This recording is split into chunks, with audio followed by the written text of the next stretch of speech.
But we do have something going on simultaneous to the service that's really designed to minister to the kids in a way that's helpful and effective for them. You've probably noticed that when it comes to relationships, you don't really know what you're getting into until you're in the middle of the relationship. It's like this boy who asked his dad, is it true that in Africa a man doesn't know his wife before he's married? And the dad says, son, that's true on every continent. My wife and I didn't really know each other that well until after we got married. In fact, for the duration, we dated long distance until we exchanged vows. We didn't even live in the same state until she said I do and I said I do, because God knew that the only chance I had of marriage was to get somebody to say I do from a long, long, long way away. Now, I might be kind of kidding about that, but isn't it true, honestly, you don't really fully know somebody until you're in the middle of the relationship with them. But isn't it also true that God allows us a little bit of time to sort of navigate things and consider things, figure a few things out before we have to make the decision as to whether or not we want to spend a lot more time, or maybe the rest of our lives, getting to know that person. That's just kind of how it works in most relationships, friendships, dating, courtship. There's a period where we're sort of figuring out whether or not I like this person enough to want to spend the rest of my life getting to know them better. Now that's true also in our personal relationship with Jesus. You've heard people talk about being in a personal relationship with Jesus, which is how it works, because Jesus wants to be your friend, and he wants to be my friend. More than that, the reason that he came and lived the life you should live and died the death you should have died, it was not just so that you would stand forgiven. That's part of it, but it's not just that you're forgiven so you can go on your way. You get forgiven so you get drawn close, brought into the family, so that Jesus becomes like your big brother, and God becomes like a father. So you're in this relationship within the Holy Family now and forever. And so that is a life-altering, really big deal. And so people are right oftentimes to kind of be a little hesitant and take their time to jump in. Now the truth of the matter is, I did propose to Gina on our first date. And I know what you're thinking, Ernest, you did that all the time. No, just with her, on our first date at the end, I proposed, and you know what she said? You'll have to ask my dad first. And that's when I knew she's a hard woman. But 5 years later, she did say yes. And I know that probably a first time is a little bit fast, but most people, they don't need all the time in the world, right, to enter into a relationship. Probably one date is not enough. But you can't take all the time in the world to decide on whether or not you want to spend the rest of your life with Jesus or not.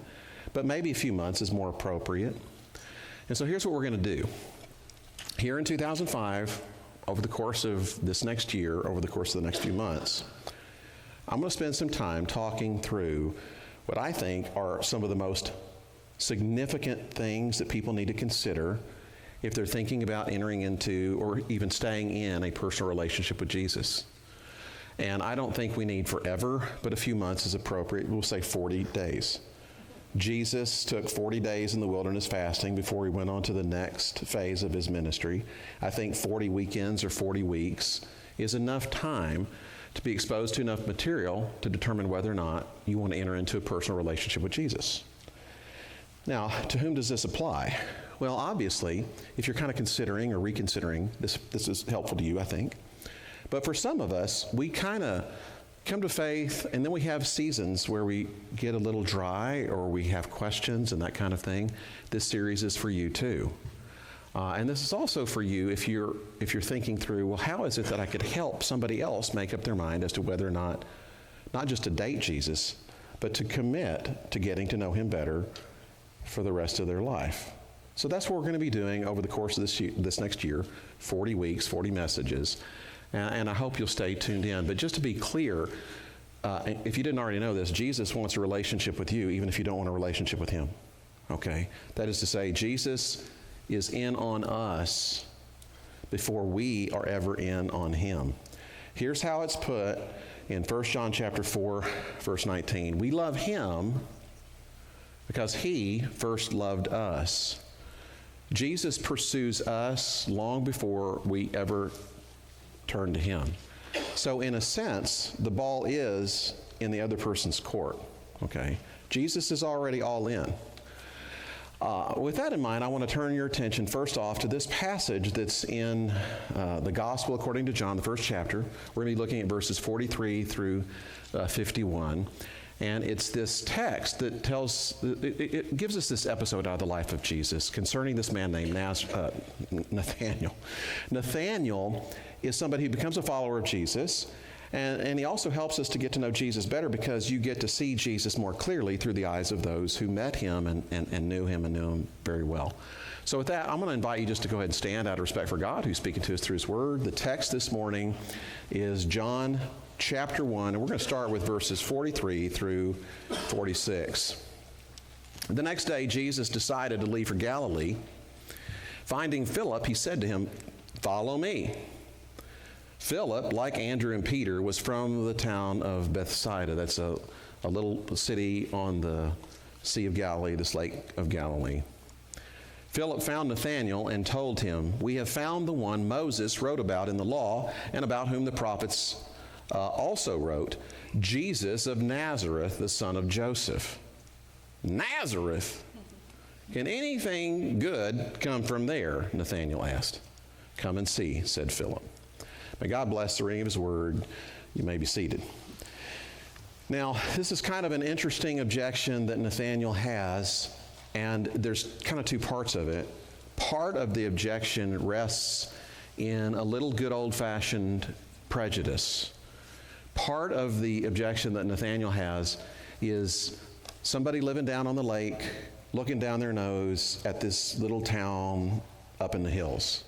And it is kind of interesting, across the centuries and really across the different continents, consistently lowlanders have looked down their noses at mountain tribes people, okay? That's true in the Philippines, Brazil, Vietnam, Tennessee. I mean, you could go on. People who live down on the lake or down in the valleys, down where the commerce happens, where the highways and byways and trout routes are, where the money is, they have a tendency to look down their noses at the people who are up in the hills. And so this is partly Nathaniel sneering at the Nazareth hillbillies, okay? That's part of it. And there might be a little truth to that because, you know, the more rural you are, the more disconnected you are from commerce. It tends to be true that the education is less and the poverty is greater. I'm not saying that's fair. I'm just saying there's a little bit of old-fashioned prejudice here. Can anything good come from Nazareth? Besides that, the reality of the situation is maybe Nathaniel has a little bit of theological training, a little bit of Bible knowledge, but hardly enough. And a little bit of religious training can be a terrible thing. It really can. I was on the phone, it must have been a decade ago. Gene and I were looking at switching from Suddenlink because our cable bill was getting out of control. So we switched over to something called DirecTV. I don't even know if they have that anymore, but I called this guy and this representative on the other end of the line. He's getting some information from me. You know, the standard stuff to sign me up. And along the way, whoever this was found out I was a pastor. Now, most of the time when people find out I'm a pastor, they just stop cussing. But this guy wanted to play Bible trivia or stump the pastor or something. And so he asked me, he said, I know this, it's a true story. He said, I know this sounds funny, but who do you think Melchizedek was? It's like, man, okay. And I just told him, well, Melchizedek, and this is true, is this Old Testament figure, contemporary of Abraham's, kind of mysterious in the New Testament. They look at him as a type of Christ. And I asked, why are you asking me this?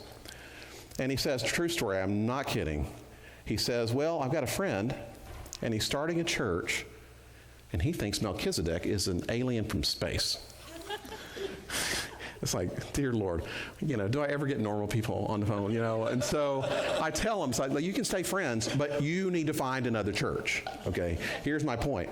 A little bit of exposure to the Bible can be a dangerous thing because people just make stuff up, and the internet's full of stuff where people just make stuff up and has nothing to do with, the language or the grammar or the, historicity of the gospel or biblical backgrounds understanding. People just kind of make stuff up.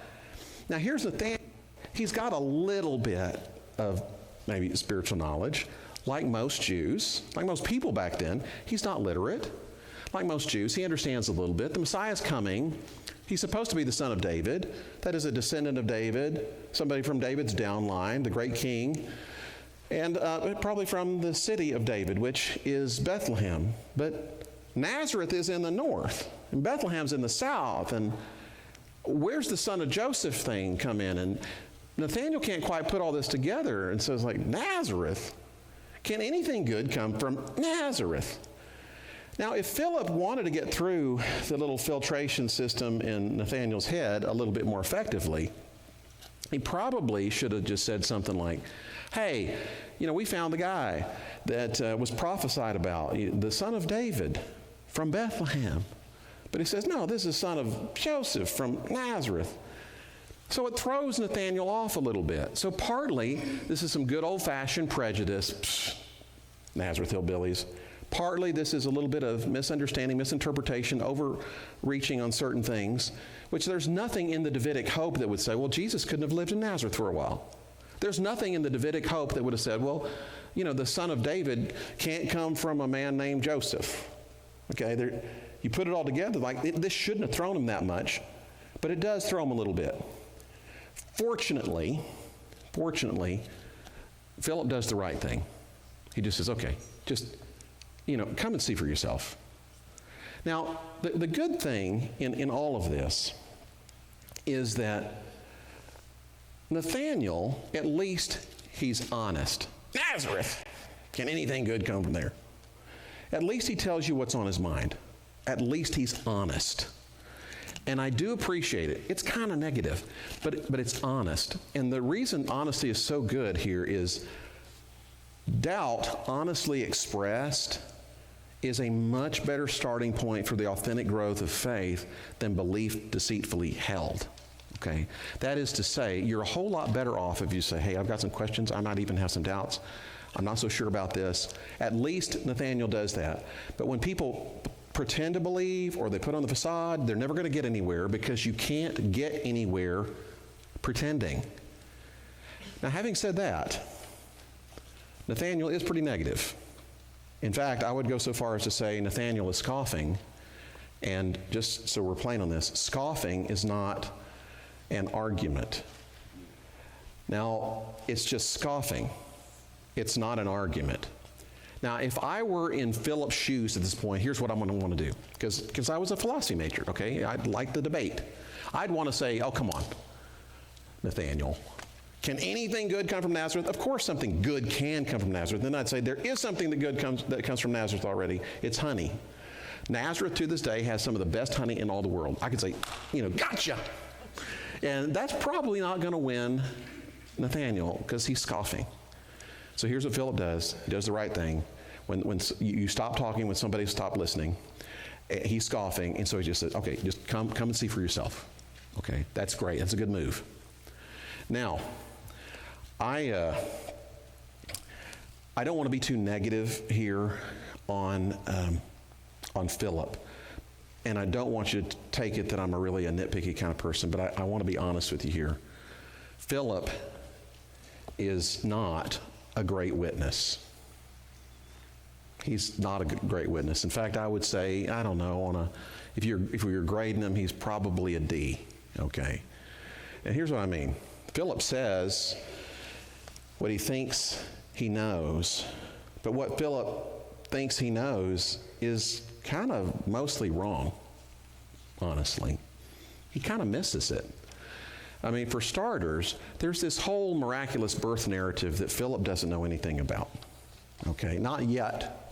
And so, this is Jesus, son of Joseph, but he's talking about the one that's prophesied about, and actually, he's not the son of David, not genetically, that's through Mary. He's raised as if he's Joseph's. Joseph treats him like he's his son, but that's only legally, and I doubt that very seriously Philip is thinking, oh, well, his legal connection to David is through Joseph. He's kind of off. He doesn't understand some things. Besides this, Moses and the prophets do not talk about Jesus, son of Joseph. They don't prophesy about Jesus from Nazareth. It's just not in there. It's just not in there. Now, Philip, again, or Nathan, maybe he makes too much or too little, but Moses and the prophets don't actually say what Philip says that they say. And so he really could have lost Nathaniel on some pretty reasonable grounds. But fortunately, Philip does the one thing right that keeps Nathaniel in the game. Just come and see for yourself. Now, wouldn't that be tragic if Philip blew it, or if Nathaniel didn't come to see Jesus because Nathaniel was counting on a perfect, accurate witness from Philip? Wouldn't that be ironic that Nathaniel would miss out on seeing Jesus? He'd miss out on this greater truth because Philip wasn't a perfect witness. Was even kind of, in some respects, mostly wrong. I think that would have been tragic. And so I want to call that the Nathaniel objection. The Nathaniel objection is this. It's an irrelevant or small truth you know that can keep you from a grander discovery. This little truth that Philip's got it wrong, or you don't know what you're talking about, or that's not really in the Bible, that could have kept Nathaniel from actually encountering Christ. That could have been tragic. It's a little bit like people who learn to insulate themselves from the church because of this truth that there are hypocrites in the church. There are, just to be plain, I'll put it up there are hypocrites in the church. That's the truth. Now, I think it's being too harsh to say the church is filled with hypocrites. But come on, if you've been around church very long, you know, there are hypocrites in the church. There are people that pretend one thing and they're actually another, and that happens, and maybe that's especially put offish to authentic people like Nathaniel, I don't know. But it's true, there are hypocrites in the church. But here's my question to you. That's a truth, it's a small truth, but should that surprise anybody? Or should that really take out anybody's faith or keep them from coming to Jesus? Really, should it? Now, I'm not saying it doesn't. Because look, the fact that there are hypocrites in the church, it causes trouble with people. It's caused trouble for me. I will spare you the details, but there was a time in my life where I was dealing with so much hypocrisy, I'm not kidding, that for 3 days I laid in bed and physically shook. I didn't know if I was going to make it. So I'm not minimizing if you've been burned or hurt or scarred in some respect or another by people who claim the name but really don't seem to be walking with Jesus at all. I'm not saying I don't feel for you. But the fact that there is hypocrisy in the church, should that destroy you? And should that surprise you? Really? Let me go at it like this. Here's what Martin Luther, father of the Protestant Reformation, said. He said, the church should be a hospital filled with sick people. The church should be a hospital filled with sick people. Do you agree with that? Do you think that the church ought to be open to and available to people who are wounded and hurt, even messed up? And wounded people have a tendency to wound other people. Messed up people have a tendency to mess things up. Don't you think the church should be a hospital for sick people?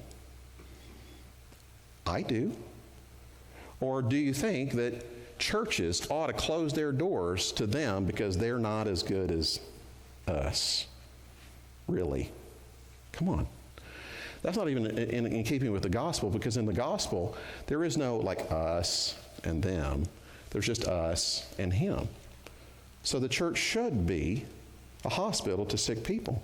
So if you find people who are sick in soul, wounded in spirit, should you be surprised or even destroyed by that? No. Now again, that's a small truth. There's hypocrisy in the church. There's hypocrisy in most people to some degree or another. But I know the stories because I hear the stories. Some of you, you've got a story like I had this guy, I knew this guy, he had a fish bumper sticker on his car, and then I went into his office and there was like verses all over the place. And I made this deal, but he reneged on the deal, and he just absolutely destroyed me, and I should have got things in writing, but I got ripped off by this guy, and stuff like that leaves you scarred. Or sometimes people's story goes like this. I had a mom and a dad, and they took me to church every day or every Sunday, but during the week they lived an entirely different life. And stuff like that can cause you to lose confidence. I'm not saying it can't. But here's what I'm saying. Should that destroy you? Should that surprise you? That's a small truth, but what a shame for a small truth to keep you from a grander discovery of Christ. It almost happened for Nathaniel. Nazareth, can anything good come from there? You totally missed the mark, Philip. He doesn't say that, but he did. I want to say something to you, and I want to spend some time on this. You can write this down. This is worth putting pen to paper on. You should not judge Beethoven when the Burnett Middle School Chorale and Orchestra performs the Ninth Symphony. Now, I'm not picking on Burnett. I'm just hoping nobody is from Burnett here. I hope that's further. Burn it.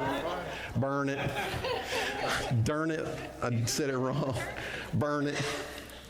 See, I don't even know. Don't judge Beethoven on that basis. You know, I wonder how many people went to a middle school chorale and orchestra performance of Beethoven's Ninth Symphony, and they came away going, wow, that was terrible. You know, that Beethoven, he is not that smart. And the Ninth Symphony is terrible. And maybe that person is talking to you and you say, well, where'd you hear it? Who played that? The London Philharmonic? The New York Philharmonic? Was it the Boston Symphony and Orchestra? It's like, no, it was the Burnett Middle School Chorale and Orchestra. It was parents' night. The parents loved it. But I thought it was terrible. And they taught me one thing. I'm never listening to anything written by Beethoven ever again. It's like, how tragic, right? Because Beethoven is a genius, and the Ninth Symphony actually is a wonderful piece of work.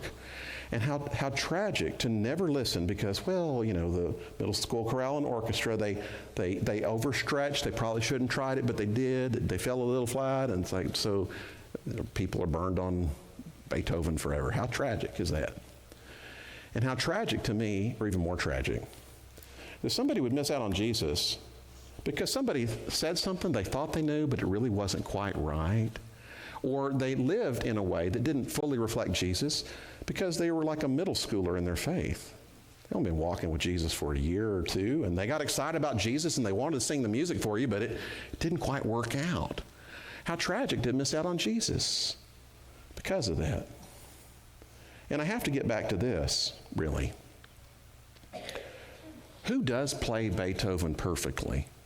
Anyways, I mean, there's probably a smudged line in every performance. That's why they record and re-record and play and then replay. And you know, if it weren't for the Burnett, you know, middle school chorale and orchestra, some people would never hear Beethoven, and that'd be tragic too. And some of us here, we had a very imperfect witness bring us to Christ, and we were glad about it. I've got a very, very good friend, a friend of hers, brought her, actually it was to Young Life. It was to Young Life as a youth group. Brought her to Young Life, got real involved. She got converted. Her friend fell away and lived a very wild kind of life, but her friend brought her. And yeah, Nathaniel did have a pretty imperfect witness, but if it hadn't been for Nathaniel, who knows, Philip may not have come to see what it is that he came to see. And since I'm up here, I'll just take this opportunity because this does break my heart. I don't want to make light of the hypocrisy or imperfect witnesses that people have received. Sometimes the imperfect witnesses come in, you know, theological meanderings that just were really, really unfortunate. And I'm sorry, people kind of missed the mark. We don't all know what we think we know to be true. And for those of you that have been burned with hypocrisy, I'm sorry. Okay, I'm like an official representative of the church, but I don't represent everybody. I can't speak for everybody, but if you've been burned or scarred or wounded, I'm sorry. Really. But don't let that keep you from coming and seeing Christ. That's especially tragic, I think. And so here's my big encouragement to you along those lines. Don't look at them, look at him. Because it is about Jesus, and I'm going to tell you, everybody this side of eternity is not going to reflect him perfectly. Just come and see. Now, moving on, back to the scripture here. For whatever reason, Nathaniel makes a choice to come and see. And I don't know why Nathaniel does this. Maybe he just feels obligated to his friend who invited him. There's part of that. Maybe Nathaniel knows there has to be more to life than, fishing and sailing on the Sea of Galilee. So he's going to give it a shot. Why not? What else does he have to do with his time? So he does. He comes and he sees, and here's what happens next. This is verse 47. When Jesus saw Nathanael approaching, he said to him, "Here is a true Israelite in whom there is nothing false." Now, there's a bit of humor here. Let me just explain it real quick. There's the three great patriarchs, Abraham, Isaac, Jacob. Jacob's the one who gets renamed by God as Israel. And it's through Jacob, through Israel, that all the Jews come, okay? Now, Jacob, you know what the name means? It means deceiver. You know why? Because he's a deceiver. How does he get the birthright? He tricks his dad and he tricks his brother and kind of, goes for the gusto and grabs for it, and he's a deceiver. So Jesus is saying, okay, finally, a descendant of the deceiver who's true. It's a little bit of tongue-in-cheek. It's a little bit of humor. It reminds me, by the way, of the Chosen's Christ, played by, was it Jonathan Rumi? Is that how you say his name? Great portrayal, but I digress. A little bit of humor here, and look at what Nathaniel says. He says, "How do you know me?" Nathaniel asked. Jesus answered, "I saw you while you were still under the fig tree before Philip called you." Then Nathanael declared, "Rabbi, you are the Son of God. You are the King of Israel." Now, we don't know what Nathanael was doing under that fig tree, but Jesus' knowledge of it was so profound that it causes Nathanael to absolutely turn to Jesus and profess that he is the King of Israel, that he's the Son of God. Nathanael comes to see that Jesus sees him in a way that he hasn't seen Jesus, that Jesus knows him in a miraculous, deep way. Now, for some of us, we go, well, that's not that impressive. Okay, so God knows me, Jesus knows me in a way that I didn't know he could. Is that really that life-changing? Some of us, what we want to see is God to do something extraordinary and concrete in the moment. So let's go down this path for just a second. True story, collegiate pastor is ministering to this college student, and the collegiate pastor is having this conversation, and this college student says, okay, I've boiled it all down to one thing. All of my problems with Christianity is it's so theoretical. I just need something concrete. And so the student says to the college pastor, see that tree over there? And he points to this little sapling. He says, see that tree? I want God to strike that tree with lightning at 12 o'clock noon sharp, and then I'll believe in God. And the college pastor says, well, okay. That's concrete enough, but I just want to remind you, I'm in sales, I'm not in management. But I've got some pull, I'll see what I can do. But before we destroy this tree, let's just pretend it already happened. Clock struck 12, tree split in half by lightning. Are you a believer now? What will that have shown you? And they think it through, and the student says, well, I guess it wouldn't show me anything about God that God would want to show me. All I would know is that God smashes trees on demand. And then he got to thinking, well, I'm not even sure that would be true because I'd need a miracle 5 minutes later to confirm the first one. And there's always the possibility of coincidence. And then would God have actually shown him anything about his love or about his character or nature or grace? All the guy knew is that, well, lightning struck a tree at 12 o'clock. Sometimes the things that we think we really need, not really that impressive. But here's what transforms Nathaniel. Nathaniel gets to know that God knows him, and that God maybe knows him more than he knows himself. It's almost like Jesus knows him like, I don't know, his creator would know him. Or as if his big brother knew him, or his father knew him. And here's what happens a lot of times to people who get to know Jesus, and they get to know Jesus better and better. Over time, you start to see, wow, He really does know me better than I know me.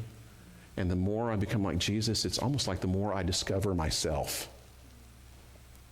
I got to know me in a way that I never thought I would know me, because I got to know him knowing me. And at the end of the road, when people have been walking with Jesus for 10 years or 20 years and they've been walking closely with the Lord, here's what they start seeing. I found myself, not through experimenting with a whole lot of things. I found myself because I got to see me through his eyes. He knows me better than I know me. And that still transforms people. Well, here's how the whole thing concludes. Jesus in verse 50 says this, "You believe because I told you that under the fig tree you shall see greater things than that." He then added, "I tell you the truth. You shall see heaven open and the angels of God ascending and descending on the Son of Man." Jesus says, "Oh, Nathaniel, you think that's amazing that I saw you under the fig tree before Philip called you. You haven't seen anything yet." Here's what Philip is going to see. He's going to see Jesus' love. He's going to experience his teachings. He's going to see the cross and the empty tomb. That's what he's going to see. He's going to see heaven open. He's going to see, angels' glory. He's going to see all these things that he would not have seen if he hadn't taken the time to come see Jesus. It's not just that we see Jesus. It's that we start to see things in light of Jesus that we would not have been able to see before. It's like C.S. Lewis puts it like this. Why do I believe in Christ? Why do I believe in Christianity? I believe in Christ like I believe in the sun in the sky. Not just because I can look up and see it, but by its light I see everything else. So here's my encouragement to you. It's real simple. Just come and see with an open heart and with an open mind. Just come and see Christ in a way that maybe you didn't think you could. And you come and see things through Christ in a way that you didn't think was possible. You come and see. And at the end of the road, here's what there is. There's enlightenment. Let's bow for a word of prayer. God, I know it's really hard sometimes for us to look with open hearts and open minds because, like Nathaniel, we have closed-minded prejudices. And we think we know some things, and we only know them superficially. And then sometimes we get distracted by the poor witnesses that we've heard in the past. Teachers that were just too sure on too much that was too wrong. And sometimes lives that were just sideways that didn't reflect Jesus at all. And these are small truths. There's hypocrisy, and people do miss it. But I pray that no one here would miss out on the grander discovery of Christ. Because finding Christ is like finding life. And Jesus says this much. He says, "I'm the way, I'm the truth, I'm the life." It's not just, facts, or I know something somebody else doesn't know. It's more than that. It's finding life and light and even one's self. What a tragedy to miss out on all of that because we would refuse to come and see. So Lord, I pray that you would grant all of us honesty, even if it's honesty in our doubts. But I also pray that you would give us the wisdom to just take a little time to look. Lord, I don't know what else to ask this morning. I just pray that your blessings would rest upon the time we've had here and the time that is yet to come in the weeks ahead. And we pray this in Jesus' name. Amen.